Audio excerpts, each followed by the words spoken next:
What's going on, guys? Today we're building up an 80's Redline frame. It's got the coaster brake mount, so you know it's a little bit older. From there we're gonna move on to some other stuff. What do we got? These are the original bars and the original forks.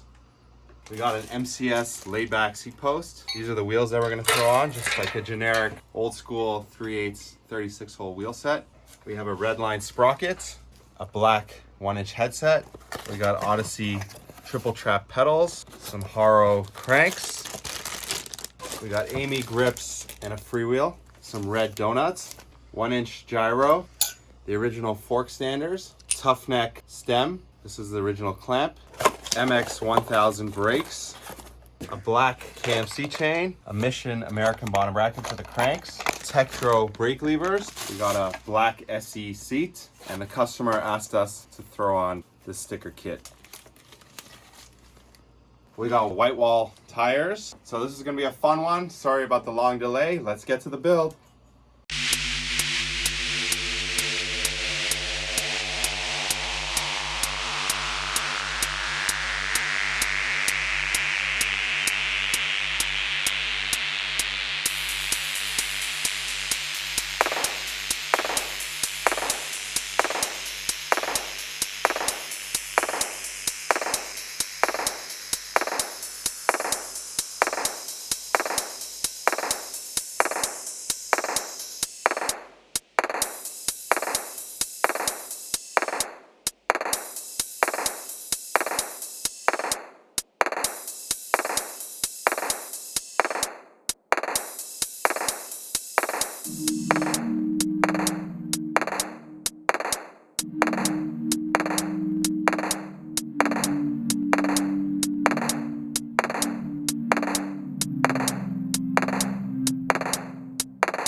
What's going on, guys? We finished this beautiful Redline, so we're gonna go through all the parts with you.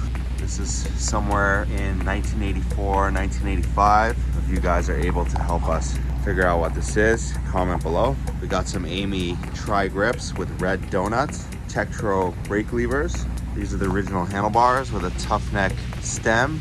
We put on a 1-inch gyro and a 1-inch headset. We applied the decals, Diet Comp MX 1000 brakes, original forks, and white wall tires. Put on a generic pair of black wheels and black dice, Odyssey triple trap pedals, Haro 1978 cranks, and Redline sprocket, a black KMC chain. This is the Tange C-clamp with an MCS post and an SC Blitz Lightning seat with a beer opener. Another white wall tire on the back with an MX 1000 brake, as well as this gyro that we added. A generic back wheel with a 16-tooth freewheel and some GT standers. So let us know what you think of this beautiful bike. Some of these parts are available at harvesterbmx.com, so make sure you check out that and some more Redline builds above. Thank you for watching. Please like, share, subscribe, and we'll see you guys soon.